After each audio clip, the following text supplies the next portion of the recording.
오늘 우리에게 허락하신 하나님의 말씀은 마태복음 4장 12절에서 17절 말씀입니다. 신약성경 4면에 기록되어 있습니다. 마태복음 4장 12절에서 17절 말씀을 교독하겠습니다. 예수께서 요한이 잡혔음을 들으시고 갈릴리로 물러가셨다가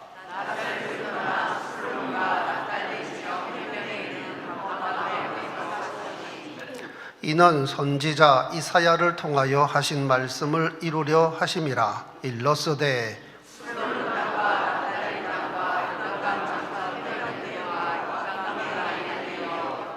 흑암에 앉은 백성이 큰 빛을 보았고 사망의 땅과 그늘에 앉은 자들에게 빛이 빛이었도다 하였느니라.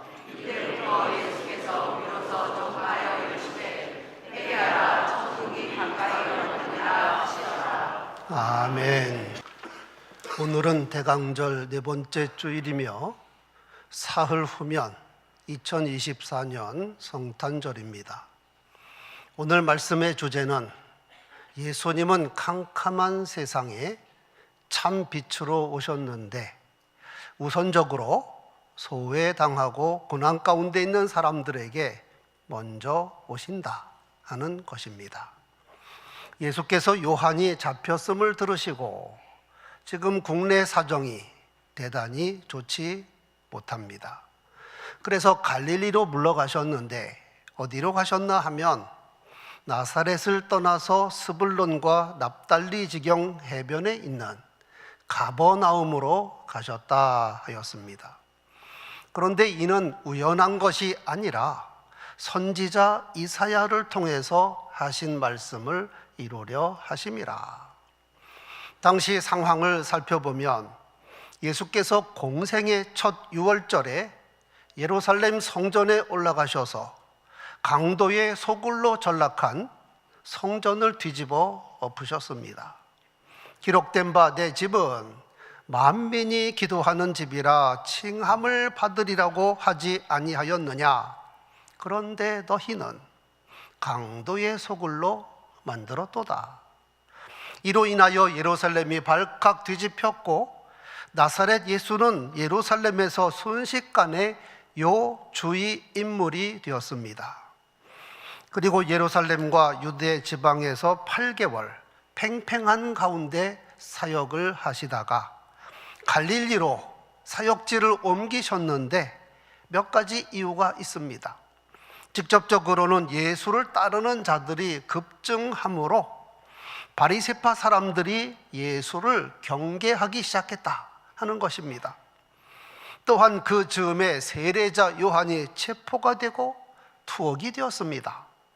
요한이 말한 대로 나는 쇠하여야 하겠고 그는 흥하여야 하리라 하였는데 이제 요한의 시대는 저물고 나사렛 예수의 시간이 떠오른 겁니다. 예수께서는 예루살렘 사역을 일단 접고 갈릴리 나사렛에 들렸다가 거처를 가버나움으로 옮겨서 거기서 본격적인 갈릴리 사역을 시작하신 겁니다. 가버나움에서의 예수 사역, 그런데 이것이 우연한 일이 아니라 이사야가 예언한 것을 이루기 위함이라. 주전 700여 년 전 이사야가 뭐라고 예언했나 하면 전에 고통받던 자들에게는 흑암이 없으리로다. 옛적에는 여호와께서 스불론 땅과 납달리 땅이 멸시를 당하게 하셨으나 후에는 해변길과 요단 저쪽 이방의 갈릴리를 영화롭게 하셨느니라. 흑암의 백성들이 큰 빛을 보고 사망의 그늘진 땅에 거주하던 자에게 빛이 비치도다. 여러분, 이스라엘 역사 가운데 갈릴리 하면 만감이 교차하는 말입니다. 본문에서 언급한 대로 갈릴리를 뭐라고 불렀나 하면 이방의 갈릴리. 유대인들이 이방인들을 낮추어 보거나 멸시하는 것 잘 아시지요?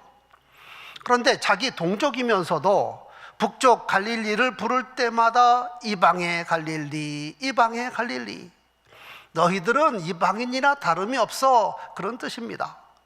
물론 사마리아 사람도 인간 취급을 하지 않았지만 갈릴리도 별반 다르지 않았습니다. 여기에는 역사적인 배경이 있습니다. 솔로몬 사후에 나라가 남북이로 나뉘었습니다. 북왕국 이스라엘, 남왕국 유다. 그런데 남왕국 유다의 왕위는 다윗의 혈통이 이어갔고 예루살렘 성전도 가지고 있다 하는 이유로 유다 사람들은 북쪽 사람들에 대하여 우월감을 갖고 있었습니다. 그런데다가 북왕국은 첫 번째 왕 여로보암부터 나라를 엉망으로 만들었습니다. 베델과 단에다가 금송아지를 만들지 않나, 원래 절기의 날짜를 바꾸지 않나, 여기에다가 여호와도 섬기며 우상 숭배도 같이 하지 않나, 혼합 종교. 그러니까 유다 사람들은 북쪽 사람들에 대하여 감정이 좋지 않았습니다. 그리고 결정적인 사건은 북왕국이 먼저 멸망을 합니다. 주전 722년 아수르에게. 그런데 아수르의 정책은 혼합 정책입니다. 피지배 민족의 흔적을 지우기 위하여 주민들을 강제로 이주시키고 또 아수르 사람들과 결혼을 시켜서 자기 민족으로 동질화시키는 겁니다. 그러니까 유다 사람들 입장에서는 저런 사마리아 사람들, 저건 사람도 아니야, 이방인의 피가 섞였다고 사람 취급을 하지 않았습니다. 이런 와중에 가장 북쪽에 있는 갈릴리 사람들, 워낙 야생기질에 지형도 험악하고 산지가 많으니까 사마리아만큼 아수르 사람의 피가 섞이지는 않았으나 가장 북쪽에 위치하다 보니까 강대국들이 쳐들어올 때마다 가장 먼저 짓밟히는 신세가 되었습니다. 이방인들에게 짓밟히는 1번지 갈릴리입니다. 여기에 이사야의 예언이 맞닿는 겁니다. 북왕국 이스라엘 왕 18대 베가 때에 아수르 왕 디글랏 빌레셋 3세가 갈릴리 지방을 정복하고 주민들을 사로잡아 갔습니다. 이때가 주전 732년, 북왕국이 멸망하기 꼭 10년 전에 예행 연습한 겁니다. 그런데 이사야 예언대로 잡혀갔던 백성들이 기적적으로 풀려났습니다. 여기서 이사야의 예언은 장차 큰 구원의 예표입니다. 짧게는 갈릴리 사람들이 아수르에 잡혀갔다가 풀려남으로 이 예언이 한 번 성취가 되었고, 길게는 장차 오실 메시아를 통하여 흑암에 앉은 백성들이 큰 빛을 보게 되고 사망의 땅과 그늘에 앉은 자들에게 빛이 비치는 것으로 완성될 것이다. 더군다나 가버나움 지명의 뜻은 나훔의 마을, 위로의 마을이란 뜻입니다. 아수르에게 짓밟힐 때도 가장 먼저 혹독하게, 후에 바벨론이 유다를 정복할 때도 갈릴리부터, 그리고 바사에게 로마에게 짓밟힐 때도 얼마나 갈릴리가 비참했나. 한편 진정한 위로는 하나님의 위로입니다. 특히 메시아이신 예수께서 주시는 위로, 즉 이방의 갈릴리라 불리며 멸시받고 소외당하던 사람들, 그런 가운데 위로의 이름이란, 위로라는 이름을 가진 가버나움, 가장 큰 빛이 비칠 성읍이며 진정한 위로가 약속된 주민들입니다. 이사야가 이 예언을 한 지 700여 년, 길고 긴 기다림 끝에 드디어 나사렛 예수가 가버나움에 등장하셨습니다. 그리고 천국 복음을 전파하셨습니다. 봐라, 이사야의 예언이 이루어지지 않았느냐. 정말 감동 또 감동입니다. 이것이 복음서의 논지입니다. 예수께서 나사렛을 떠나 스불론과 납달리 지경 해변에 있는 가버나움에 가서 사시니 이것이 우연한 일이 아니라 선지자 이사야를 통해서 하신 말씀을 이루려 하심이니라. 예수께서 고향 나사렛에 들렸다가 배척을 받고 가버나움으로 가셨는데 나사렛에서도 대단히 의미 있는 일을 하셨습니다. 나사렛 회당에 들어가셔서 의도적으로 이사야의 글을 펼쳐서 읽으셨습니다. 이때 봉독한 말씀이 이사야 61장 1절에서 3절입니다. 주 여호와의 영이 내게 내리셨으니 이는 여호와께서 내게 기름을 부으사 가난한 자에게 아름다운 소식을 전하게 하려 하심이라. 나를 보내사 마음이 상한 자를 고치시며 포로된 자에게 자유를, 갇힌 자에게 노임을 선포하며 여호와의 은혜의 해와 우리 하나님의 보복의 날을 선포하여 모든 슬픈 자를 위로하되 멀어 시온에서 슬퍼하는 자에게 화관을 주어 그 죄를 대신하며 기쁨의 기름으로 그 슬픔을 대신하며 찬송의 옷으로 그 근심을 대신하고 그들이 의의 나무 곧 여호와께서 심으신 그 영광을 나타낼 자라 일컬음을 받게 하려 하심이라. 나사렛 회당에서 이 말씀을 봉독하시고 이 글이 오늘 너희 귀에 응하였느니라. 내가 메시아다. 나를 통하여 이 말씀이 이루어졌다. 이에 나사렛이 또 발칵 뒤집혔습니다. 고향 사람들이 예수를 죽이려 하였습니다. 이런 사건이 있은 후 예수께서 가버나움으로 가신 겁니다. 이번에는 이사야 9장 1절 2절에 기록된 예언의 말씀을 이루기 위함입니다. 스불론 땅과 납달리 땅과 요단강 저편 해변길과 이방의 갈릴리여, 흑암에 앉은 백성이 큰 빛을 보았고 사망의 땅과 그늘에 앉은 자에게 빛이 빛이었도다 하였느니라. 여기서 스불론과 납달리 땅이라 하였는데 위치로 말하면 갈릴리 호수와 연안 서쪽 지방입니다. 즉 가버나움 지역입니다. 이렇게 해서 메시아이신 예수께서는 가버나움을 중심으로 공생의 가장 긴 기간을 갈릴리 사역에 전념하셨습니다. 많은 설교와 비유를 통하여 하나님 나라를 선포하셨고 수많은 병자들을 고쳐주셨고 오병이어 사건을 비롯하여 정말 많은 이적과 기사를 행하셨습니다. 성도 여러분, 하나님께서는 모든 인류를 사랑하시되 특히 고난 가운데 있는 사람, 경제적인 약자와 병든 자와 억압받는 자들을 더욱 사랑하시는 하나님이십니다. 예수께서 구세주로 오셔서 모든 사람을 사랑하지만 특히 동족에게도 차별 대우받으며 멸시받는 사마리아 사람과 갈릴리 사람들을 더 사랑하셨습니다.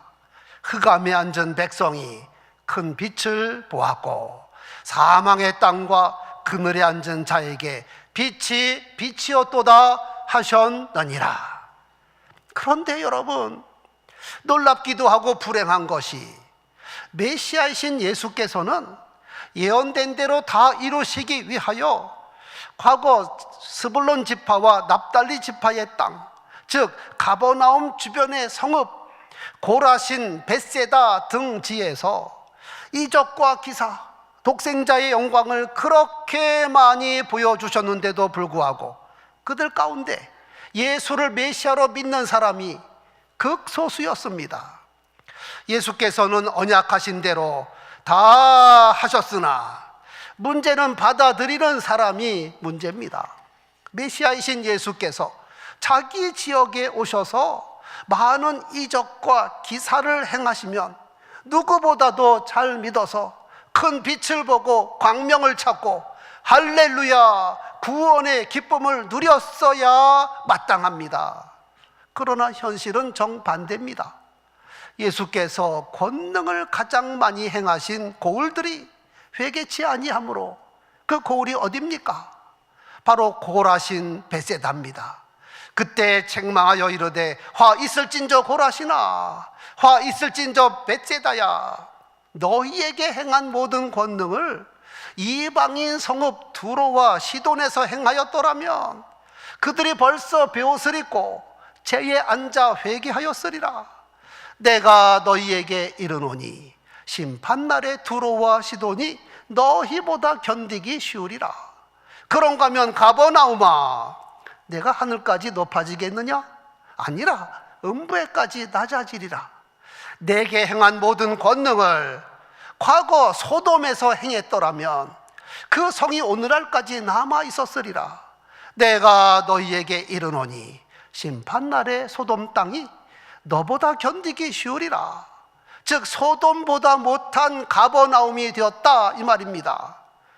구세주이신 예수께서는 억압받고 고통당하는 갈릴리 사람들, 예루살렘 사람들에게 멸시당하고 이방인들에게 무수히 짓밟히고 이리 채이고 저리 채이고 어둠과 사망의 그늘에 있는 자들에게 진정한 위로와 하나님의 영광을 잔뜩 안고 찾아가셨는데, 막상 그들은 예수님을 외면하고 위로도 받지 않고 말씀도 믿지 않고 온갖 이적 기사를 보여주어도 예수 영향을 거의 받지 않았다, 이 말입니다.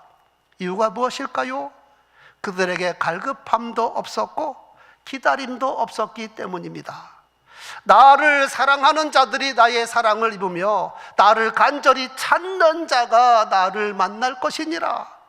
아무리 언약이 되어 있는 가버나움이라 할지라도 간절함이 있어야 하고, 아무리 메시아께서 위로와 영광의 보따리를 가져오셔도 사모하고 간절히 기다리는 거룩한 기다림이 있어야 하는데, 그들은 메시아가 오는지 가는지 관심도 없고 피리를 불어도 춤추지 않고 곡하여도 울지 아니하는, 별 도움이 되지 않을 뿐 아니라 오히려 더 큰 책망과 심판을 받았다는 사실입니다.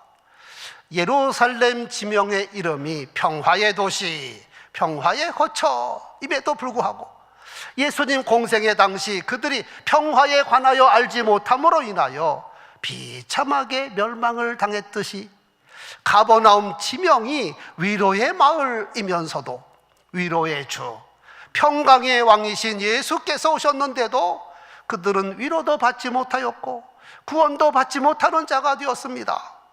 이들을 보면서 우리는 영적 갈급함과 거룩한 기다림이 얼마나 중요한가. 사람은 기다림의 대상에 따라서 자기 인생이 달라지는 겁니다. 나의 기다림은 내 생각과 마음을 끌어당깁니다. 그래서 나의 우선적인 가치관이 되는 겁니다. 돈만 기다리는 사람은 돈의 지배를 받고, 쾌락만 기다리는 사람은 자기 스스로 쾌락의 속박 아래 들어가는 겁니다. 이미 살펴본 예루살렘의 시몬은 이스라엘의 위로를 기다리는 사람입니다. 예루살렘의 시몬이라는 사람이 있으니 이 사람은 의롭고 경건하여 이스라엘의 위로를 기다리는 자라. 성령이 그 위에 계시더라. 아무리 영적으로 캄캄하고 정치 사회적으로 암울한 시대라 할지라도 시몬은 그럴수록 하나님의 위로를 기다리며 메시아를 기다리는 사람이었습니다. 이스라엘의 위로. 당시 이스라엘 백성들은 400년 동안 하나님의 음성을 듣지 못했습니다. 계시가 메마른 시대였습니다. 그리고 정치적으로 로마의 탄압을 받았고, 경제적으로 수탈을 당하며 종교적으로 심히 부패해 있었습니다. 그래서 의로움을 품고 있는 사람은 이런 현실을 탄식하지 않을 수 없었고, 옛날 예레미야와 같이 민족을 위하여 눈물을 쏟을 수밖에 없었습니다. 하나님도 이들을 내려다보시며 얼마나 안타까우셨겠습니까? 정말 여호와 하나님이 아니고서는 위로받을 길이 없습니다. 하나님이 보내주신 메시아가 아니고서는 살 길이 없는 겁니다. 그런데 그가 주의 그리스도를 보기 전에는 죽지 아니하리라 하는 성령의 지시를 받았더라. 그러더니 정말 하나님께서 언약하신 대로 메시아를 만나게 하셨습니다. 그가 성령의 감동으로 성전에 들어가매 마침 예수의 부모가 율법의 관례대로 행하고자 하여 아기 예수를 데리고 오는지라. 시몬이 아기 예수를 안고 하나님을 찬송합니다. 주제여, 이제는 말씀하신 대로 종을 평안히 놓아주시는도다. 내 눈이 주의 구원을 보았고 이는 만민 앞에 예비하신 것이요 이방을 비추는 빛이요 주의 백성 이스라엘의 영광이니이다. 거룩한 기다림에 임하신 하나님의 영광입니다. 성경에 보면 믿음의 선진들은 예외 없이 하나님의 언약을 붙잡고 끝까지 믿음으로 기다린 사람들입니다. 아브라함이 아들을 낳기까지 25년 기다렸습니다. 75세의 언약을 받았고 이 언약을 즉시 믿음으로 하나님께 의롭다함을 받았음에도 불구하고 100세가 되기까지 25년을 기다렸습니다. 모세가 민족의 지도자가 되기까지 미디안 광야에서 40년을 인내하며 기다렸습니다. 그 시간에 이스라엘 백성들은 국고성 건축에 강제 노역을 당하며 애굽의 채찍에 고통당하고 있었는데도 이렇게 긴 시간 기다려야 했습니다. 야곱의 기다림, 속이는데 달인 외삼촌 집에서 무려 20년 기다린 끝에 처자식과 12명의 아들들을 그리고 많은 재물을 얻어 고향으로 돌아옵니다. 그의 12아들들이 이스라엘 12지파가 되지 않았습니까? 요셉의 기다림, 17살 때 애굽의 노예로 팔려간 요셉이 13년간 온갖 누명을 쓰고 고생을 하면서도 믿음으로 기다렸습니다. 그랬더니 그의 꿈이 이루어져서 애굽의 총리가 되고 가족과 민족을 구원합니다. 거룩한 기다림에 임한 하나님의 영광입니다. 소년 다윗이 사무엘에게 기름 부음을 받고 왕이 되기까지 적어도 10수년 이상을 기다려야 했습니다. 물론 그 기다리는 기간이 가만히 앉아서 기다린 것이 아니라 혹독한 연단과 훈련을 받으며 기다렸습니다. 이렇게 성경에서 말하는 인내는 거룩한 것을 기다리는 믿음의 기다림입니다. 하나님의 언약을 믿기에 언약이 이루어지기까지 감사함으로 기다린다. 로마서 5장 3절 4절 다만 이뿐 아니라 우리가 환난 중에도 즐거워하나니 이는 환난은 인내를, 인내는 연단을, 연단은 소망을 이루는 줄 알미라. 데살로니가 교회 성도들은 믿음과 소망으로 인하여 인내하였습니다. 그리고 너희의 참는 모든 환난과 핍박 중에서 너희 인내와 믿음을 인하여 하나님의 여러 교회에서 우리가 친히 자랑함이라. 그리고 예수께서 종말에 관하여 말씀하시며 인내에 대하여 중요한 말씀하셨습니다. 너희의 인내로 너희 영혼을 얻으리라. 믿음으로 끝까지 인내하는 자는 구원을 받고 영광을 본다 하였는데 시몬과 안나는 믿음으로 끝까지 인내함으로 하나님의 영광을 보았습니다. 시편 130편 기록한 믿음의 선지는 내 영혼이 여호와를 기다리며 내가 그 말씀을 바라는도다. 파수꾼이 아침을 기다림보다 내 영혼이 주를 더 기다리나니 참으로 파수꾼이 아침을 기다림보다 더하도다. 이스라엘아 여호와를 바랄지어다. 여호와는 인자하심과 풍성한 구속이 있음이라.